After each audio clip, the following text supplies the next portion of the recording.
In today's lecture, we are going to be discussing enzymes. सबसे पहले हम introduction discuss कर लेते हैं एंजाइम्स का. Enzymes are biological catalysts. They speed up the chemical reactions without being consumed. Enzymes क्या होते हैं हमारे पास? Biological catalysts हैं और वो क्या करते हैं? Reactions को speed up कर देते हैं लेकिन उनमें use नहीं होते.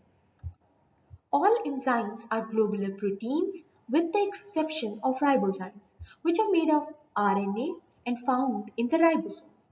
सारे के सारे एंजाइम्स जो हैं वो ग्लोबुलर प्रोटीन्स है. एक ऐसा एंजाइम है जो ग्लोबुलर प्रोटीन नहीं है. वो क्या है? राइबोजाइम्स कहलाते हैं and they are made up of RNA. ये आरएनए से बने हुए हैं और किधर फाउंड होते हैं? राइबोसोम्स के अंदर फाउंड होते हैं. ये एक्सेप्शन आपने याद रखी है. एमसीक्यूज के लिए exceptions are very important. We are going to discuss the properties of enzymes. Enzymes की basic properties क्या है? They are required in very small amount for the reaction. Reaction के लिए बहुत ही small amount में required है, ज़्यादा quantity नहीं चाहिए होती enzymes की. They are highly sensitive to pH and temperature. pH और temperature के लिए बहुत ज़्यादा sensitive होते हैं. एक specific temperature, एक specific pH पे काम करेंगे. They are either highly specific or slightly less specific. या तो बहुत स्पेसिफिक होते हैं. ये किस लिहाज से बात हो रही है? सबस्ट्रेट के लिहाज से बात हो रही है. या तो सबस्ट्रेट के लिए दे आर वेरी स्पेसिफिक और they are slightly less specific. कुछ भी हो सकता है. Can work in vivo as well as in vitro environments. Vivo का मतलब होता है लिविंग थिंग्स के अंदर, लिविंग एनवायरमेंट्स के अंदर. इन विट्रो का मतलब होता है नॉन लिविंग के अंदर. मतलब हमारे पास viruses, they are not considered living cells. तो वायरसेस के अंदर भी एंजाइम्स फाउंड होते हैं. इस लिहाज से इन विट्रो एनवायरमेंट आपने जहन में रखना है.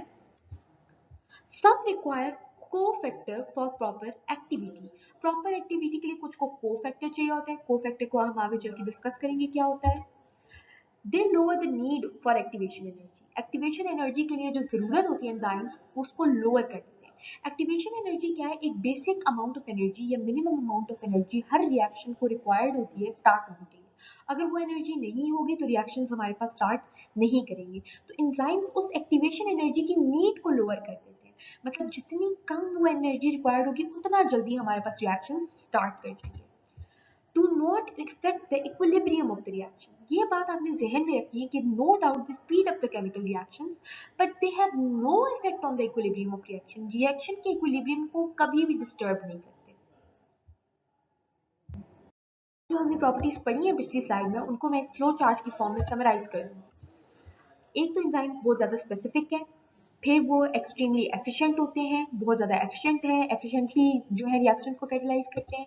स्टेबल स्ट्रक्चर्स होते हैं, स्ट्रक्चर स्टेबलाइज्ड हैं इनको एक्टिवेटर्स चाहिए होते हैं, कोएंजाइम्स चाहिए होते हैं अपने फंक्शंस परफॉर्म करने के लिए. ऑप्टिमम टेम्परेचर पे काम करेंगे, पीएच पे भी डिपेंडेंट है. ऑप्टिमम पीएच भी रिक्वायर्ड है, ऑप्टिमम टेम्परेचर भी रिक्वायर्ड है. They are repressed by inhibitors. Repressed का मतलब होता है कि सप्रेस हो जाते हैं इनहिबिटर्स. इनहिबिटर्स इनकी एक्टिविटी को रोक देते हैं.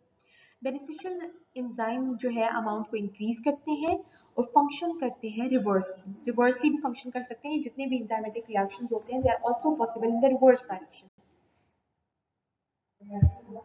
We are going to discuss the mechanism of enzyme action. कि एंजाइम काम करता है तो उसके काम करने का मैकेनिज्म क्या है. Firstly, enzyme binds to the substrate and forms an enzyme-substrate complex. Enzyme सबसे पहले सबस्ट्रेट के साथ बाइंड करेगा और एक एंजाइम सबस्ट्रेट कॉम्प्लेक्स बनाएगा. The enzyme substrate complex is then converted to enzyme product complex. जो enzyme substrate complex है वो enzyme product complex में convert हो जाता है. कैसे convert होगा? enzyme की action से enzyme product complex में convert हो जाएगा. Finally, the products are released and this allows the enzyme to start all over again. जो products होते हैं वो release कर देता है enzyme और enzyme जो है दोबारा से अपना function perform करने के लिए वो available हो जाता है. ये हमारे पास है सबस्ट्रेट. ये रिवर्सिबल एरोस शो कर रहे हैं. प्रोडक्ट में चेंज हो सकता है, प्रोडक्ट दोबारा से सबस्ट्रेट में चेंज हो सकता है. ये दोनों actions in the presence of enzymes होंगे. हम मैकेनिज्म ऑफ एंजाइम एक्शन की एक डायग्रामेटिक एक्सप्लेनेशन देख लेते हैं. सबसे पहले आपने ये देखना है ये एंजाइम प्रेजेंट है, ये सबस्ट्रेट है. ये भी सबस्ट्रेट बाइंड नहीं किया एंजाइम के ऊपर. एंजाइम की एक्टिव साइट जो है वो सबस्ट्रेट के लिए हमारे पास एडॉप्टेड है. नेक्स्ट स्टेप 2 में देखें कि एंजाइम सबस्ट्रेट के साथ बाइंड कर जाता है, जिधर बाइंड करता है उसको एक्टिव साइट कहते हैं और इसकी बाइंडिंग से एंजाइम सबस्ट्रेट कॉम्प्लेक्स बन रहा है। जब एंजाइम सबस्ट्रेट के साथ बाइंड कर जाता है तो एंजाइम के एक्शन से जो सबस्ट्रेट है वो प्रोडक्ट में चेंज हो जाएगा, एंजाइम प्रोडक्ट को रिलीज करवा लेगा और इस तरीके से एंजाइम हमारे पास नए सबस्ट्रेट के लिए अवेलेबल हो जाएगा। प्रैक्टिस क्वेश्चन की बात करें तो स्टेटमेंट है what is the accessory part that most enzymes need for their proper functioning। एक नेसेसरी पार्ट होता है, एक असेसरी पार्ट होता है। असेसरी पार्ट ये है कि उसके बगैर भी काम चलाया जा सकता है, लेकिन कुछ एंजाइम्स ऐसे हैं जिनको ये रिक्वायर्ड है। एक असेसरी पार्ट रिक्वायर्ड है प्रॉपर फंक्शनिंग के लिए। A option is coenzymes, B option is cofactors, C option is prosthetic groups and D option is none. Solution की अगर बात करें तो option B is correct, which means cofactors. Cofactors are the accessory part which are required by some enzymes for proper functioning. उसको हम cofactor कहते हैं। Cofactors organic भी हो सकते हैं और इनऑर्गेनिक भी हो सकते हैं।